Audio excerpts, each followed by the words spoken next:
أعوذ بالله من الشيطان الرجيم.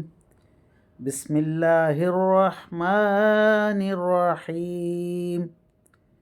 يسألونك عن الساعة أيان مرساها قل إنما علمها عند ربي لا يجليها لوقتها إلا هو ثقلت في السماوات والأرض لا تأتيكم إلا بغتة يسألونك كأنك حفي عنها قل إنما علمها عند الله ولكن أكثر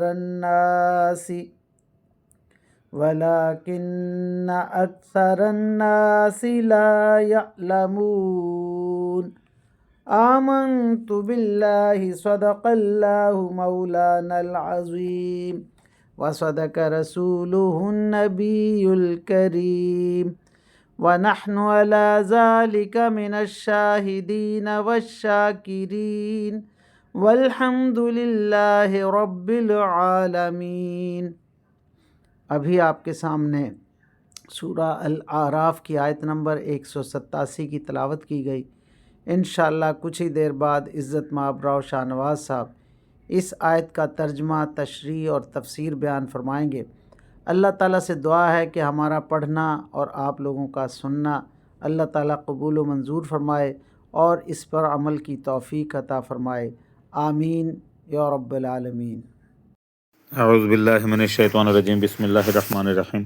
ملتان سے شاہ نواز تمام دوستوں کو السلام علیکم ورحمۃ اللہ وبرکاتہ۔ دوستان گرامی، آپ کے سامنے سورہ اعراف کی آیت نمبر 187 کی تلاوت کی گئی۔ اب اسی آیت کریمہ کی اس کا آسان ترجمہ مفتی تقی عثمانی کا لکھا ہوا اور تفسیر ابن کثیر سے حاضر خدمت ہے۔ اللہ تعالیٰ قرآن پاک میں ارشاد فرما رہا ہے، اے رسول صلی اللہ علیہ وسلم، لوگ تم سے قیامت کے بارے میں پوچھتے ہیں کہ وہ کب برپا ہوگی۔ کہہ دو کہ اس کا علم تو صرف میرے رب کے پاس ہے، وہی اسے اپنے وقت پر کھول کر دکھائے گا، کوئی اور نہیں۔ وہ آسمان اور زمین میں بڑی بھاری چیز ہے، جب آئے گی تو تمہارے پاس اچانک آ جائے گی۔ یہ لوگ تم سے اس طرح پوچھتے ہیں جیسے تم نے اس کی پوری تحقیق کر رکھی ہے۔ کہہ دو کہ اس کا علم صرف میرے اللہ کے پاس ہے، لیکن اکثر لوگ اس بات کو نہیں جانتے۔ اللہ اکبر۔ اب ان آیات کریمہ کی تفسیر ابن کثیر سے عنوان ہوتا ہے قیامت کا وقوع اور اس کی نشانیاں۔ یہ آیت قریش سے متعلق ہے، کیونکہ قریش اس وقت مکہ میں رہتے تھے اور یہود مدینے میں رہتے تھے، لہٰذا قریش سے متعلق ہے۔ یہ لوگ قیامت کا وقت تم سے پوچھتے ہیں، اے رسول سوا ان کے اللہ کے سوا کوئی نہیں جانتا اور اس کا یقین نہ کریں۔ تکذیب کے انداز میں یہ پوچھتے ہیں جیسا کہ آیت کا انداز بیاں ہے۔ نتیجہ نکلتا ہے یہ لوگ کہتے ہیں کہ اگر تم سچے ہو تو بتاؤ وہ کب برپا ہوگی اور کس تاریخ کو۔ فرمایا یہ کافر قیامت کو جلدی مانگتے ہیں، حالانکہ مومن تو قیامت کی ہولناکیوں سے ڈرتا ہے۔ یقین رکھو کہ اس کا آنا حق ہے۔ جو لوگ قیامت میں شک کرتے ہیں بڑی گمراہی میں پڑے ہوئے ہیں۔ اور فرمایا بتاؤ وہ کس تاریخ کو ہوگی، وہ دنیا کب ختم ہو جائے گی، پھر گھڑی قیامت کون سی ہے۔ اے نبی صلی اللہ علیہ وسلم کہہ دو کہ اس کا علم تو میرے رب کے پاس ہی ہے، اللہ تعالیٰ کے سوا کوئی نہیں جانتا کب ہوگی۔ اللہ نے رسول صلی اللہ علیہ وسلم کو مشورہ دیا کہ اے نبی صلی اللہ علیہ وسلم، وہ وقت قیامت پوچھیں تو بات کو اللہ تعالیٰ کی طرف پھیر دو کہ اس کے وقت کی تجدید تو صرف اللہ ہی کے سوا ہے، اللہ ہی کے سوا کوئی نہیں جانتا۔ اس لیے اللہ تعالیٰ نے فرمایا کہ یقیناً یہ زمین اور آسمان والے اس کے علم سے بے بہرہ ہیں۔ حسن رحمۃ اللہ علیہ سے مطلب یہ بیان کرتے ہیں کہ جب قیامت آئے گی تو اہل ارض و سما پر بھاری پڑے گی۔ ابن عباس کہتے ہیں کہ یہ مطلب کہتے ہیں کہ کوئی بھی چیز ایسی نہیں ہوگی جس کا قیامت کو ضرر نہ پہنچے۔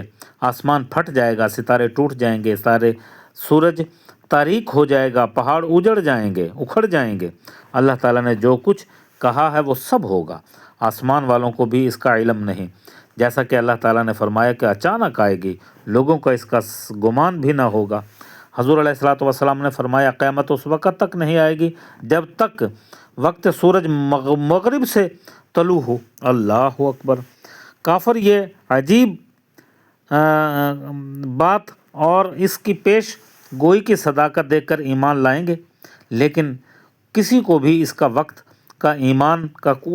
اس کے ایمان کا کسی کو فائدہ نہ ہوگا، یا گناہ گاروں کو اب نیک کام کرنے کا کوئی نتیجہ نہیں ملے گا۔ دو آدمی کپڑے کا لین دین کر رہے ہوں گے، اس غرض سے کپڑے کا تھان کھولا جائے گا، دودھ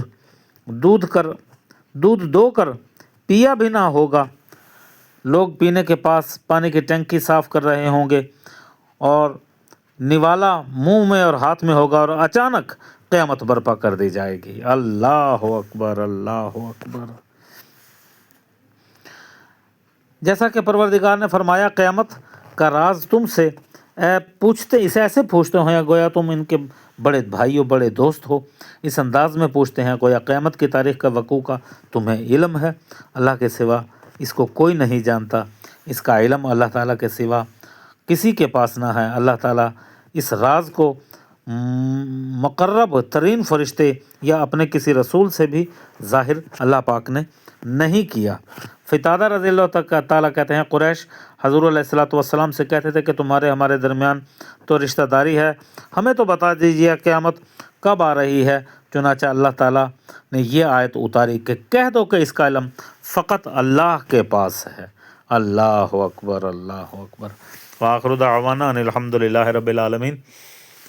اے میرے پروردگار، قرآن پاک پڑھا گیا، اس کو اپنی بارگاہ میں قبول و منظور فرما۔ میرے مولا، جو لوگ بیمار ہیں ان کو شفائے کلی، شفائے کاملہ و عاجلہ عطا فرما۔